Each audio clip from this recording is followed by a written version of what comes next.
Lance Whitmore had spent his entire life on the land his great-grandfather had settled over a century ago. 80 acres of rolling fields, dense woodlands, and a quiet creek that ran along the edge of his property. The land had seen generations of Whitmore's rise and fall, had withstood storms, droughts, and even the slow creep of urban development that had turned the surrounding countryside into an exclusive, gated community known as Ridgeland Estates. The wealthy newcomers had built their pristine homes with sprawling lawns and infinity pools, drawn in by the promise of rural luxury, while barely tolerating the sight of Lance's aging barn and rusted tractors at the far end of their horizon. But the land was his, and no amount of side eyes from country club members would change that. For years, Lance had been able to keep to himself. A widower in his 50s, he had little interest in socializing with the neighbors. He ran his farm alone, fixing up equipment when it broke, tending to his modest cattle, and doing the kind of honest work that city folk fantasized about in magazine spreads but would never dare dirty their hands with. He knew the Ridgeland crowd thought of him as an outsider, an unwanted relic of the past, but he didn't care. As long as they stayed on their side of the tree line, he had no reason to cross into their world. Then, one evening, as the sun dipped behind the hills, Lance noticed something strange. A drone hovered just above the treetops, its tiny red light blinking steadily against the twilight. It wasn't the first time he'd seen one over the past few weeks. They had become a regular sight, buzzing over his fields like mechanical vultures. He had dismissed it at first, assuming some kid from the estates was playing with their expensive toy. But this one was different. It didn't move like it was being controlled by an amateur. It hovered for a long time, almost like it was watching. The next morning he found the survey stakes. Thin wooden markers, painted bright orange, lined the northern edge of his property land that, as far as he knew, had always been his. Confused, he followed the markers, tracing their path as they cut through his field. When he reached the last one, his stomach tightened. A newly posted sign read, "Future Development Site, Ridgeland Expansion Project." Lance ripped the sign out of the ground and marched back to his house, his pulse pounding in his ears. This wasn't some mistake. Someone was trying to take his land. Later that day, he drove into town to visit the county assessor's office. He had expected to be met with confusion, maybe an apologetic clerk who had misplaced a document. Instead, the woman behind the desk barely looked up as she typed his name into the system. "Ah, here it is," she said flatly, turning the monitor toward him. "According to the updated records, part of your land has been rezoned under the Ridgeland Community Expansion Plan. A portion of your property now falls under their jurisdiction." Lance blinked at the screen, trying to make sense of what he was seeing. "That's impossible. I never sold any land, and I sure as hell never agreed to be part of Ridgeland's jurisdiction." The woman gave him a tired look. "Well, according to the records, there was a land transfer authorization filed 6 months ago. If you have an issue, you'll need to take it up with the local planning board." Lance's fingers curled into fists. "Let me see the authorization." She hesitated, then clicked through the system, printing out a copy. When Lance saw it, his blood ran cold. There, on the dotted line, was his name, but it wasn't his signature. Someone had forged his approval. By the time Lance pulled into his driveway that evening, his mind was racing. He had heard of corrupt land grabs, had read about how rich developers pulled strings to push out people like him, but he never thought they'd come for his farm. He was still staring at the falsified document when a car rolled up his gravel drive. A sleek black sedan. Out stepped a woman he recognized all too well, Karen Bradley, the head of the Ridgeland Homeowners Board.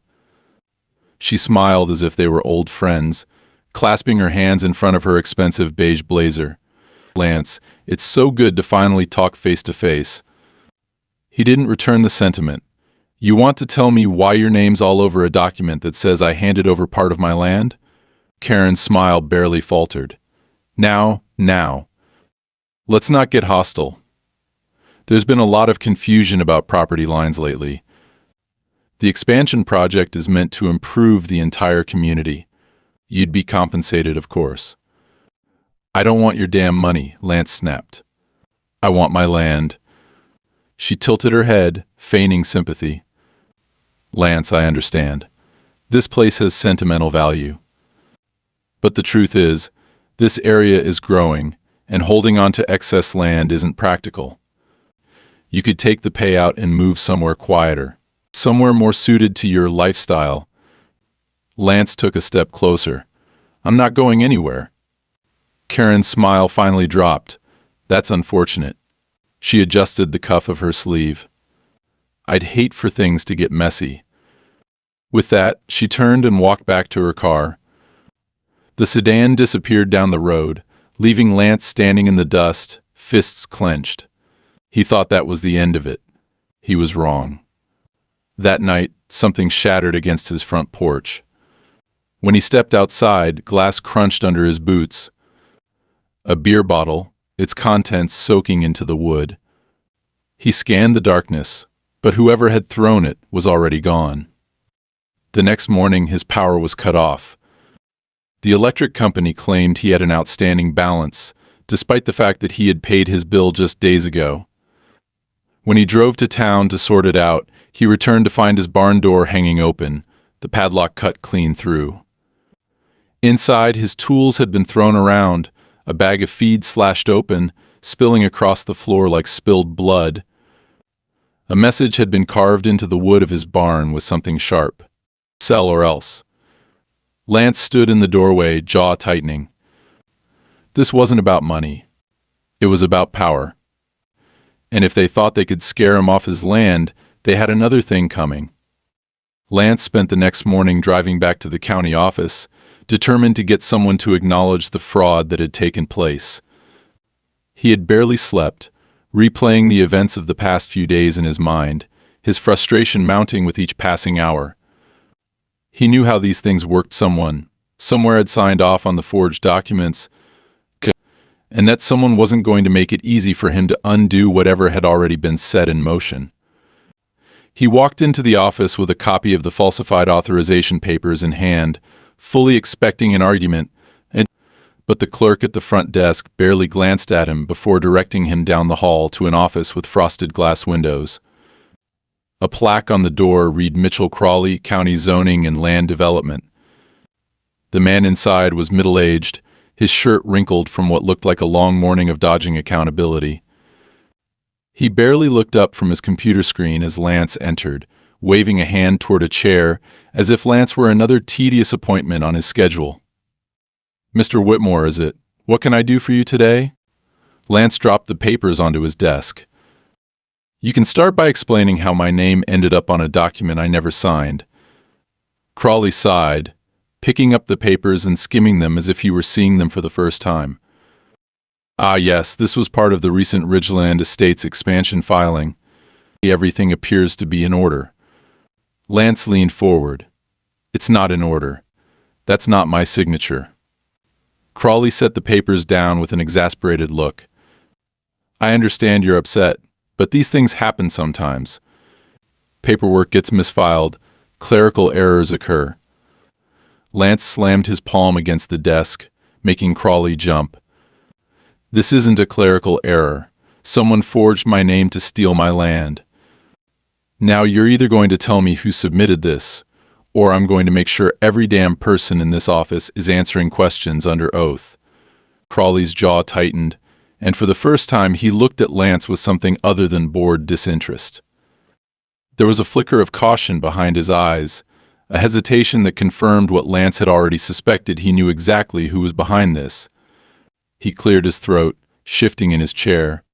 Listen, Mr. Whitmore, these types of disputes usually go through arbitration. I'd advise you to seek legal counsel if you feel there's been wrongdoing. Lance clenched his fists. He was being stonewalled, and they both knew it. He had seen this kind of bureaucratic dance before. Pass the buck, drag things out, make it so damn exhausting that most people just gave up. But he wasn't most people. He leaned in closer, lowering his voice. You tell Karen Bradley that I'm not playing her game. She wants a fight? She's got one. Crawley's face went pale, confirming what Lance already knew. He stood up and walked out without another word, slamming the door behind him. By the time he got back to the farm, the sun was high, and the heat shimmered over the fields. The first thing he noticed was that someone had left his front gate wide open. He always locked it. His stomach sank as he pulled up the drive, his tires crunching over the gravel. Something wasn't right. Stepping out of his truck, he scanned the property. His barn door was swinging open again, but this time there was no sign of a break-in. Whoever had been here had left it that way on purpose, as if daring him to come inside and see what they had done. He grabbed the crowbar from the back of his truck and walked in, bracing himself. The sight made his blood run cold. His workbench had been overturned, tools scattered across the dirt floor. Bags of livestock feed had been slashed open again, but this time they weren't just dumped, they were soaked in something that reeked of chemicals. He crouched down, touching the damp grain with his fingertips, bringing them to his nose. Pesticide. High concentration. Enough to kill any animal that ate it. His fists clenched so tight his knuckles turned white. This wasn't vandalism. This was a message. Before he could process his next move, he heard the crunch of tires on the gravel outside. He turned sharply, stepping out of the barn just in time to see a black SUV roll to a stop near his porch. The driver's side door opened, and a man stepped out broad-shouldered, dressed in a pressed security uniform, sunglasses covering his eyes. Another man got out from the passenger side, followed by a third from the back seat. All three looked the same: ex-military, hard expressions, no nonsense. The first man stepped forward, glancing at the crowbar in Lance's hand, but making no move to acknowledge it. "Mr. Whitmore." Lance stayed where he was. "Who the hell are you?" The man reached into his jacket, pulling out a badge. "Ridgeland Community Security." Not police, not county officials, just a group of hired muscle. "We received a complaint that you've been trespassing on restricted land." Lance let out a humorless laugh. "Trespassing? On my own damn property?" The man didn't blink. "That land now falls under the jurisdiction of Ridgeland Estates. You were informed of the zoning changes." Lance took a step closer, gripping the crowbar tighter. "Let me make this real simple for you. This is my land, you don't belong here. So why don't you get back in your fancy little car and drive off before you regret stepping foot on my property?" The man didn't move. His jaw tensed, and for the first time his sunglasses slid down just enough for Lance to see his eyes cold, calculating. "That's unfortunate, Mr. Whitmore. We were hoping you'd be reasonable about this." Before Lance could react, the second man moved quick, professional. He grabbed Lance's wrist, twisting it sharply, forcing the crowbar out of his grip. Lance barely had time to register the pain before the third man drove a fist into his stomach, knocking the air from his lungs. He staggered, dropping to one knee as another blow landed against the side of his ribs. They weren't trying to kill him. They were sending a message. The leader crouched down beside him, lowering his voice. "You don't have to make this difficult. Sign the papers. Take the money. Be smart." Lance spat blood onto the dirt, glaring up at him. "Go to hell." The man sighed, standing up. "Have it your way." A boot slammed into Lance's ribs, sending him sprawling onto the ground. He lay there for a moment, staring up at the sky, the pain radiating through his body. He heard the SUV doors open, then close. The engine rumbled to life. By the time he pushed himself up onto his hands and knees, they were already driving away, leaving nothing behind but the dust in their wake. Lance sat there, his breathing ragged, his ribs screaming in pain. He had fought off plenty of threats in his life's storms, droughts, the slow decay of time. But this was different. This wasn't nature. This was war. Lance lay in the dirt for several minutes, his breathing labored as the SUV disappeared down the road, its tires kicking up dust that swirled in the hot afternoon air. The sharp ache in his ribs warned him not to move too fast, but the rage burning in his chest overpowered the pain. He had expected intimidation, legal threats, maybe even more property damage, but a direct assault on his own land? That was something else entirely.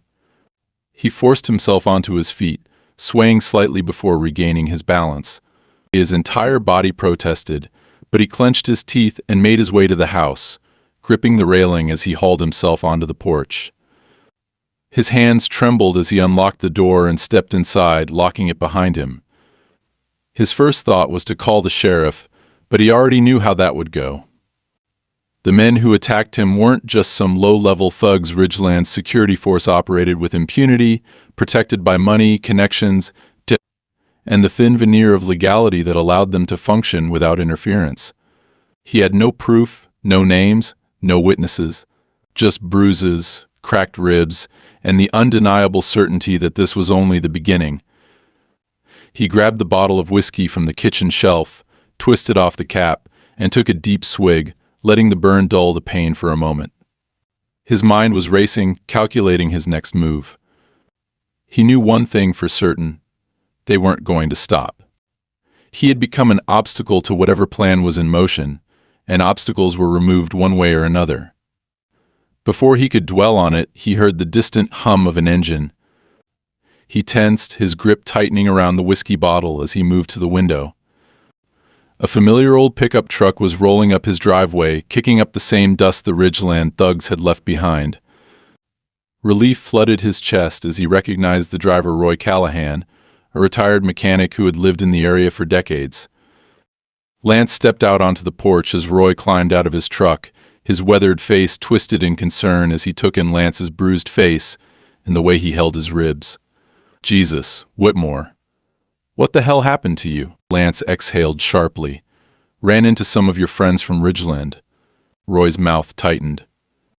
He wasn't part of the wealthy crowd he had lived in the area long before the estates were built, but unlike Lance, he had caved under the pressure and sold off most of his land years ago. He still had a small place on the outskirts, but he kept his head down, knowing better than to cross the people in charge. Roy stepped closer, his voice lowering. "They came by my place too, asking questions, seeing if I knew anything about you. Wanted to know if you were looking for legal help, if you had any friends in the city." He shook his head. "They're keeping tabs on you, Lance. Whatever this is, it's bigger than just a land grab." Lance rubbed a hand over his face. "They forged my damn signature, Roy. Walked onto my land like they already owned it. And when I pushed back, they sent their hired goons to rough me up." Roy cursed under his breath. "You need to be careful. People who stand in their way, they don't always walk away from it." Lance already knew that, but hearing it from someone else made it feel heavier. He gestured toward the barn. "They poisoned my feed. If I had let my cattle eat it, they'd be dead by now." Roy's eyes darkened. "They're escalating. Fast." Lance nodded. "Which means I need to make a move before they do something worse." Roy hesitated, then reached into his pocket and pulled out a crumpled slip of paper. "I don't know if this helps, but I overheard something a few weeks ago. A couple of those Ridgeland guys were talking at the gas station something about zoning records and water rights. I didn't think much of it at the time, but now," he handed the paper to Lance. "It's the name of a guy in the city. Works with land acquisitions. Might have answers." Lance took the paper, tucking it into his pocket. "Appreciate it." Roy hesitated again. "You sure you want to keep fighting this? Maybe you should just take the money and go." Lance's jaw tightened. "You ever regret selling your land, Roy?" Roy didn't answer. He just sighed, patted Lance on the shoulder, and climbed back into his truck. As he drove away, Lance turned the paper over in his hands, his decision already made. The next morning he drove into the city, his body still aching from the beating but his mind sharper than ever. The name on the paper led him to a small law office, tucked away between high-rise buildings that had swallowed up what used to be farmland decades ago. Inside, a receptionist barely glanced up before directing him to a back office where a man in his late 40s sat behind a cluttered desk, flipping through documents. He looked up as Lance stepped in, his sharp eyes immediately assessing him. "You must be Whitmore." Lance sat down without being invited. Depends. You, the guy who's been helping Ridgeland steal land? The man Elliot Marks smirked, leaning back in his chair. Steal is a strong word. Let's call it facilitating transitions. Lance folded his arms.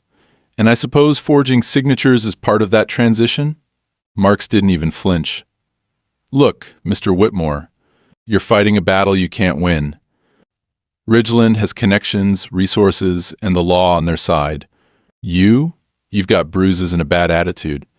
He leaned forward. You think you're the first one to try and push back? I've seen plenty like you, stubborn, proud, clinging to a piece of dirt like it means something. And every single one of them either sells or disappears. Lance's fingers twitched, itching to knock the smug look off the bastard's face. Instead, he forced himself to stay calm. That a threat? Marks shrugged. Just a reality check. Lance stared at him for a long moment, then stood. We'll see about that. He left without another word, but his mind was racing. Marks had all but admitted that this wasn't just about Ridgeland expanding, it was systematic. They were targeting landowners, using intimidation, legal loopholes, and force to take what they wanted. As he drove back toward his farm, his phone rang. He glanced at the screen, an unknown number. Hesitating for only a second, he answered. A voice crackled through the line, low and urgent. Mr. Whitmore, you don't know me, but I know what's happening to you. If you want to survive this, you need to stop asking questions. Lance gripped the steering wheel tighter. Who the hell is this? A pause. Then, someone who got out before it was too late. The line went dead. Lance lowered the phone, his pulse hammering in his ears. He had expected pushback, but this was something else. This was bigger, deeper, more dangerous than he had realized. As he pulled into his driveway, his headlights illuminated something that made his stomach drop. His front door was wide open. He slammed the truck into park and jumped out, his pain forgotten, as he ran up the porch steps. Inside, his house had been torn apart. Furniture overturned, drawers ripped open, papers scattered across the floor. Someone had been searching for something. His breath came hard and fast as he scanned the wreckage, his mind working overtime. They had left a message before. This time they had come inside. They weren't just warning him anymore. They were getting ready to finish the job. Lance stood in the middle of his wrecked living room, his pulse hammering in his ears as he tried to process what he was looking at. Every drawer had been ripped open, cabinets emptied, furniture overturned. Whoever had been here wasn't just sending a message, they were searching for something. He took a slow breath, forcing himself to stay calm. Panic wouldn't help him now. He needed to think. His mind worked through the possibilities, analyzing every detail. If they had wanted to kill him, they could have done it already.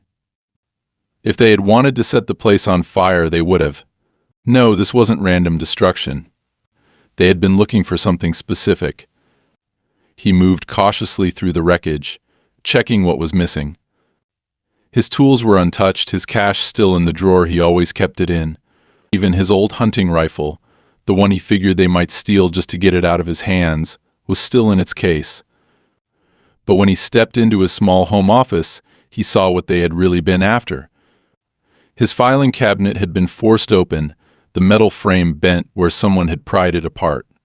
Papers were scattered across the floor, property records, old receipts, personal documents. They had dug through everything. Then he saw it. A single file, the one he had pulled from the county office with the forged signature, was gone. That was what they had been after. Lance clenched his fists, his jaw tightening. They weren't just trying to force him off his land anymore. They were covering their tracks, making sure there was no proof of what they had done. The realization sent a fresh wave of anger through him, but he forced himself to push it down. He had expected this. He knew they wouldn't just let him walk around with evidence of their fraud. But if they thought taking that file was enough to stop him, they had made a mistake. He stepped back onto the porch, scanning the property. His headlights still cast long shadows across the yard, but beyond that, the darkness was impenetrable. Someone could still be out there watching. He could feel it, the weight of unseen eyes lingering on him. He needed to move. Staying here was no longer safe. He grabbed a duffel bag from his bedroom, stuffing it with essentials, some clothes, a flashlight, a few supplies. He took his rifle and a handful of shells, slinging it over his shoulder as he walked back outside. He had a plan, and he wasn't going to wait around for them to make their next move. The drive into town was tense, his hands gripping the wheel tighter than necessary. Every set of headlights in his rearview mirror made his gut clench. Every car that turned onto his road sent his mind spiraling through worst-case scenarios. By the time he reached the outskirts, he was running on pure adrenaline. He parked behind an old diner, away from the main street, and made his way on foot to the only person he knew he could trust with what he had left. Sarah Mitchell had been the county's best land use attorney before she left the system, fed up with the corruption that had seeped into every level of local government. Now she ran her own private practice, taking cases most firms wouldn't touch. She was tough, smart, and had a reputation for making enemies of the wrong people, exactly the kind of person Lance needed on his side. She was still in her office when he arrived, her desk covered in legal briefs and open case files. She barely looked up when he stepped in, her eyes scanning his bruised face before going straight back to her paperwork. "I was wondering how long it would take you to show up," she said, flipping a page. Lance exhaled, dropping into the chair across from her. "You know what's happening?" Sarah leaned back, crossing her arms. "You're not the first landowner they've pulled this stunt on. You're just the first one dumb enough to fight back this hard." Lance ignored the jab. "They forged my signature, Sarah. They stole my records, trashed my house, sent guys to beat me into submission. This isn't just about a real estate deal. They're covering something up." Sarah studied him for a long moment, then sighed, rubbing her temple. "Yeah, and they're not going to stop until they get what they want." Lance leaned forward. "Then we make sure they don't get it." Sarah didn't look convinced. "You have no legal proof anymore. No case file, no official complaint on record, no paper trail. Even if I filed an injunction right now, they'd bury it before it ever saw a judge." Lance pulled the crumpled slip of paper Roy had given him from his pocket. "What if I had another lead?" Sarah took the paper, reading the name. Her eyebrows lifted slightly. "Elliot Marks?" Lance nodded. "He's involved in all of this. He practically admitted it when I met him. If there's anyone who knows where the bodies are buried, it's him." Sarah sighed again, rubbing her face before sitting up straight. "Okay, we play this smart. No more solo acts, no more charging in like you're John Wayne. We do this by the book." Lance smirked, despite everything. "Never thought I'd hear you say that." Sarah shook her head. "I'm serious. You're in the middle of something big, Lance.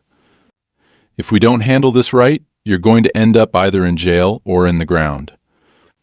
That sobering truth hung between them for a long moment before she grabbed a notepad and started writing. "First thing tomorrow, I'll start digging into Marks. In the meantime, you disappear. Go somewhere they won't expect you to be." Lance hesitated. "You really think they're watching me that closely?"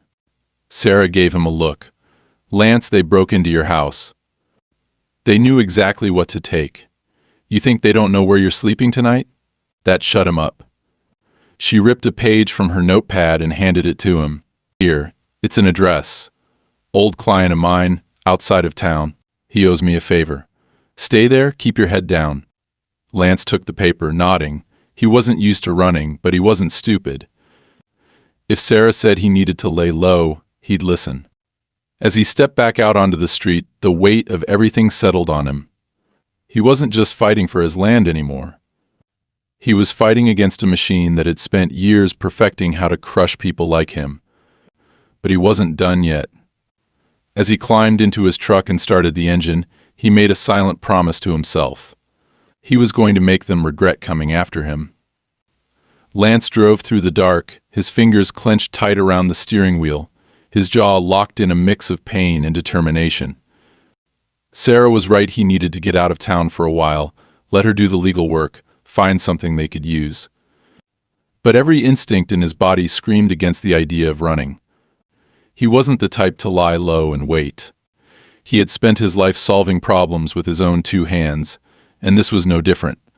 Except it was. These people weren't playing fair, and if he didn't start thinking smarter, he'd end up buried before he could even make a move. He followed the directions Sarah had given him, taking back roads until he reached the outskirts of an abandoned farming town that had seen better days. The property she had sent him to was an old hunting lodge, barely standing but tucked so deep into the woods that it would take effort to find him. He killed the engine and sat in silence, listening. No cars, no signs of movement, just the wind moving through the trees and the distant hoot of an owl. He grabbed his duffel bag and stepped out, wincing as his ribs protested the movement. The lodge was unlocked, as Sarah had promised. Inside, it smelled of dust and wood smoke, the furniture old but sturdy. He locked the door behind him and sank into a chair, exhaling slowly. He just needed a few hours to rest, then he'd figure out his next step. Sleep didn't come easy. Every creak of the building sent his body into high alert. Every gust of wind outside made him tense, expecting headlights to cut through the trees. But nothing happened. When the first rays of dawn slipped through the cracked blinds, he forced himself up, ignoring the ache that had settled deep into his bones. His phone buzzed, and he checked the screen. A message from Sarah. Marks has connections, deep ones. This goes beyond zoning fraud. Call me ASAP. Lance swore under his breath.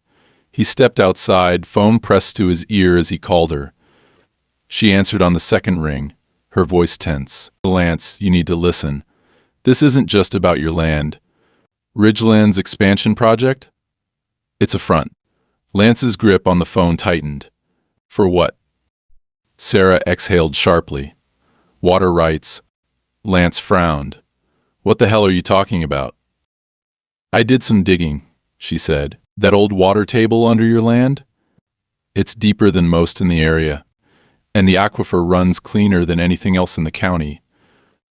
There are companies out there willing to pay millions for access to something like that. But they can't drill on protected farmland. Not unless the land gets rezoned. And guess what Ridgeland's been doing? Lance felt his stomach drop. They're not just stealing my land. They're setting up to control the water supply. Exactly, Sarah said. And they've already got city officials in their pocket. If you lose this fight, they won't just take your property. They'll own the water underneath it, and once they have that, they'll have leverage over every farm, every business, every household in the area. Lance ran a hand through his hair, his mind racing.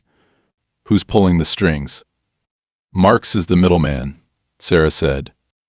But there's someone else, someone bigger. A private investor, no name, just a holding company with ties to multiple land acquisitions across the state.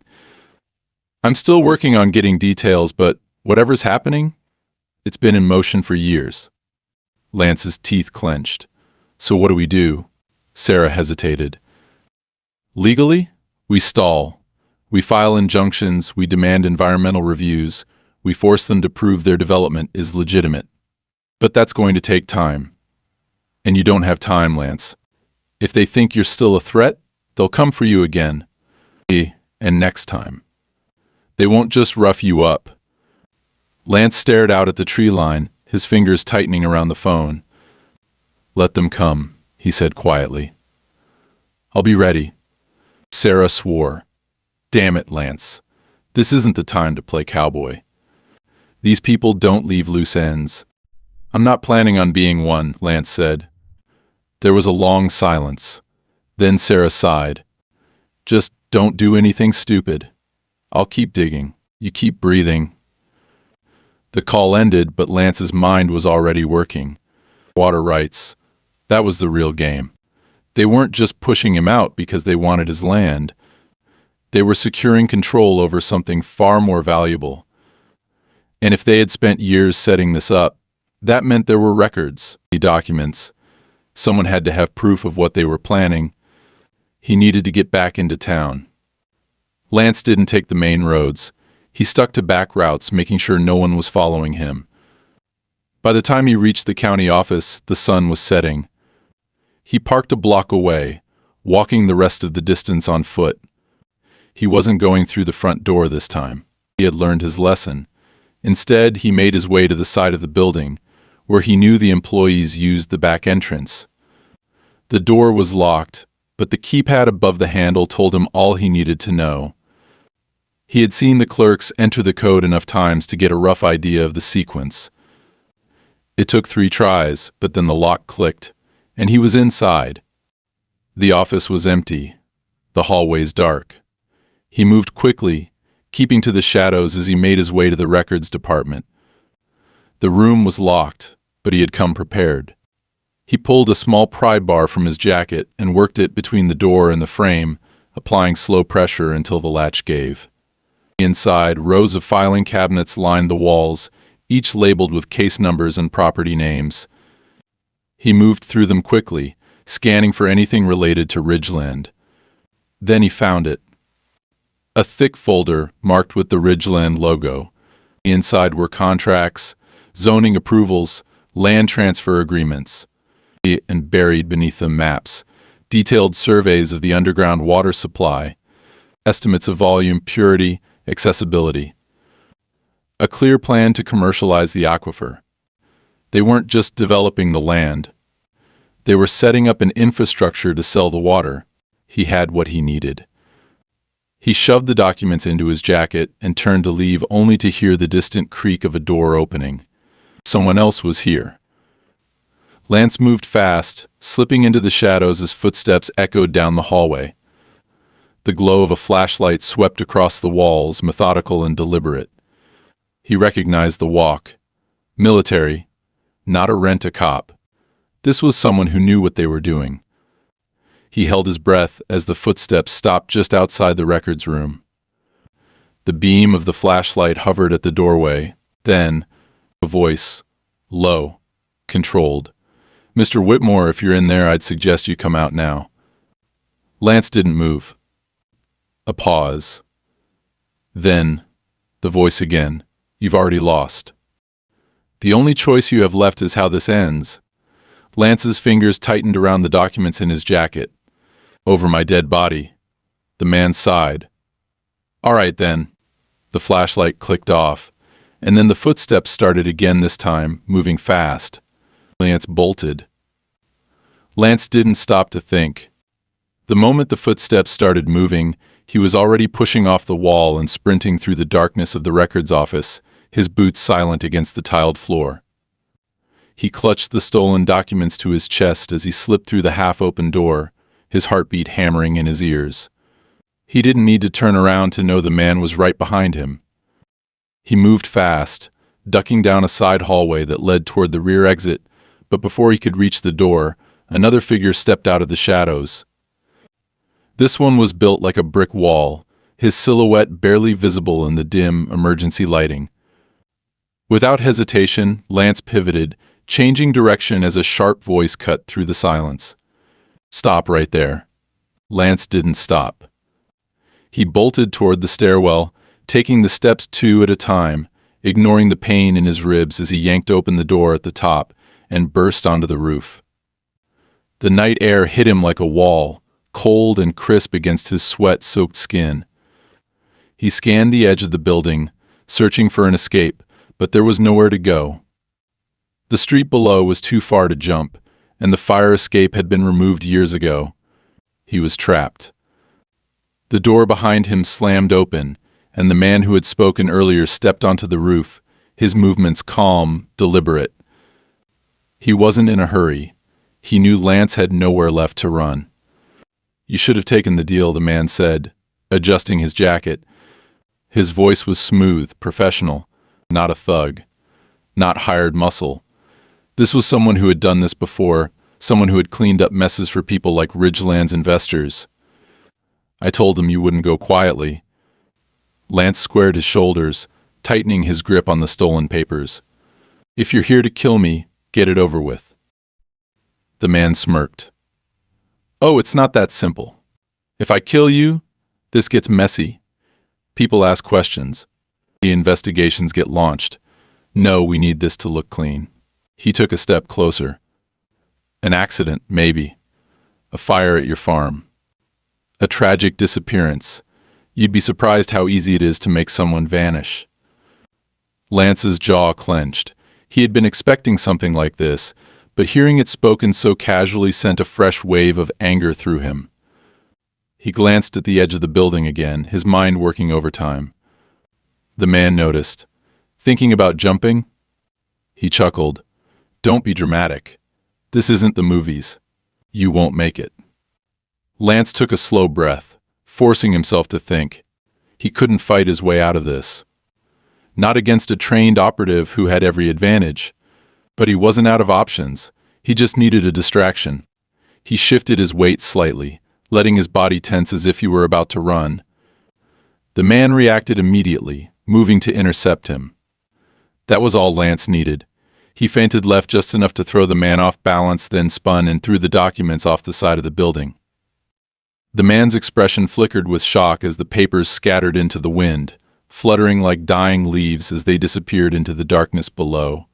You son of a... Lance didn't wait for him to finish. He drove forward, slamming his shoulder into the man's chest with everything he had left. It wasn't pretty, but it was enough. The man staggered back, his foot slipping on the gravel-coated roof. He cursed, grabbing at Lance's jacket, but Lance twisted away just in time. The man stumbled, arms pinwheeling, before his boot hit the edge of the roof. For a split second, he hung there, his face a mask of disbelief. Then he was gone.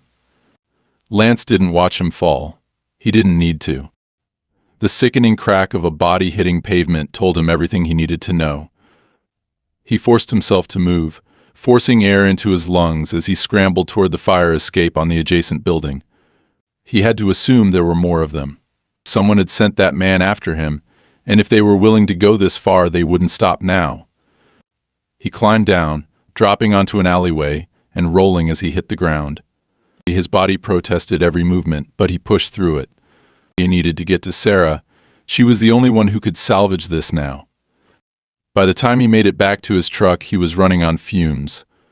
His hands shook as he started the engine, his mind replaying everything that had just happened.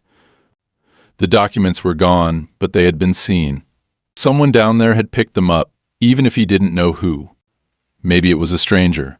Maybe it was the police. Either way, the truth was out now. He drove with white knuckles, taking side streets to avoid anyone who might still be looking for him.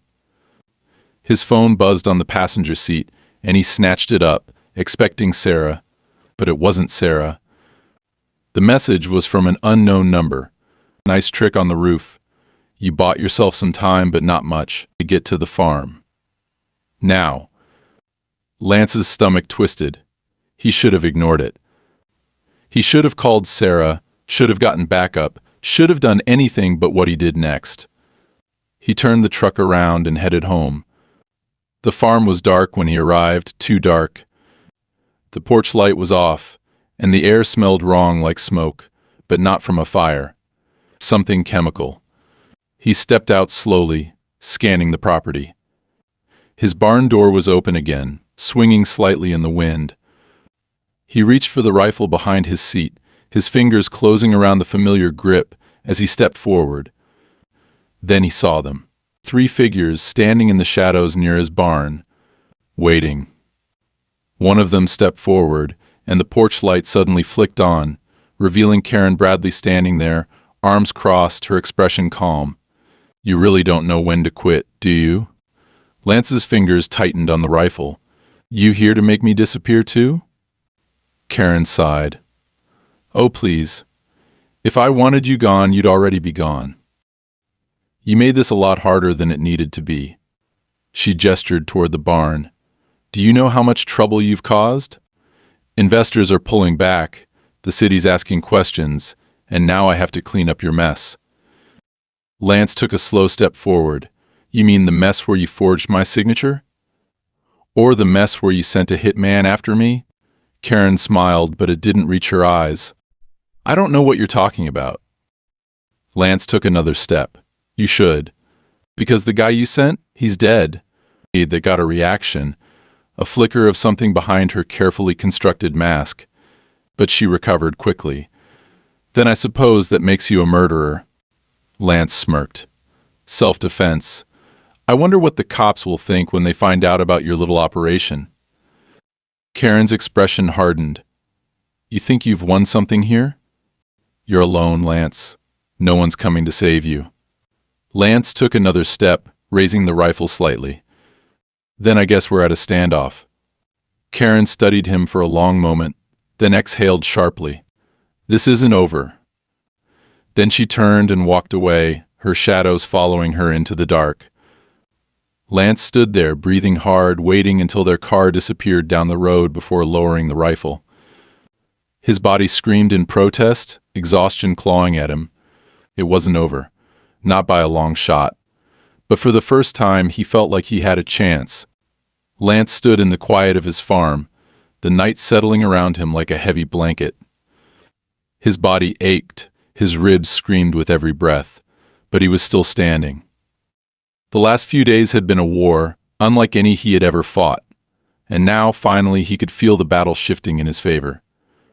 Karen and her men had backed off for now, but he knew better than to think they were gone for good. They weren't the type to walk away without getting what they wanted. He locked up the house, double-checking every window, every door. His rifle sat within reach, and every light in the house stayed on. He knew sleep wouldn't come, not yet. His mind replayed everything: the forged documents, the attack, the break-in, the chase across town, the rooftop fight. The pieces had all led to this moment, and he had no illusions about what came next. They would try again. But now he was ready. The next morning, just as the first light crept over the horizon, his phone rang. He grabbed it, expecting Sarah, but it was an unknown number.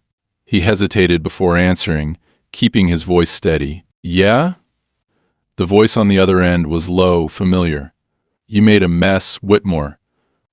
Lance recognized it immediately. Elliot Marks, the fixer who had been pulling strings for Ridgeland from the shadows. Lance smirked. That so? Marks let out a humorless chuckle. You really have no idea what you've done, do you? Lance leaned against the kitchen counter, letting Marks talk. Humor me. Marks sighed. The people I work for don't like complications. They don't like loose ends. And you? You're the biggest loose end they've had in a long time. Lance felt the familiar heat of anger settle in his gut. Then I guess they'll have to deal with it. Marks was quiet for a moment before speaking again, his tone more measured. You think you've won, but all you did was buy yourself time. You exposed some of their dealings, but they'll pivot. People like Karen Bradley, they're replaceable. The ones calling the shots? They'll keep pushing, and eventually they'll get what they want. Lance clenched his jaw. Not for me, they won't. Marks chuckled again. That's what the last guy said. Lance stayed silent, letting the weight of those words settle. He could hear the warning beneath them. This wasn't over, not completely, but he also knew something Marks didn't. He had already put the final nail in their coffin. I guess we'll see, Lance said, then hung up before Marks could say anything else. He turned to his kitchen table, where a thick envelope sat waiting. Sarah had delivered it that morning. Inside were copies of everything they had gathered: the forged documents, the zoning fraud, the water rights scheme, and most importantly, the names, real names, the investors, city officials, shell companies tied back to a single entity. Ridgeland wasn't just a housing development. It was part of a much bigger operation, one that stretched beyond the county, beyond the state. Sarah had done more than just dig up dirt. She had sent it to the right people: state investigators, independent journalists, environmental watchdogs. The kind of people who didn't just look the other way when money changed hands. It had already begun. By noon, the first news report broke. By evening, it was everywhere. Local officials under investigation for land fraud. real estate scandal tied to political corruption. The headlines piled up, each one unraveling a new thread of the operation that had nearly swallowed Lance whole. And then, late that night, came the final blow. Karen Bradley was arrested. Lance watched it unfold on the TV in his living room, a live feed showing her being led out of her pristine estate in handcuffs. Her face was frozen in a tight, controlled expression, but he could see the fury beneath it. She had spent years building her empire, and now, in a matter of hours, it was crumbling around her. It wasn't just her.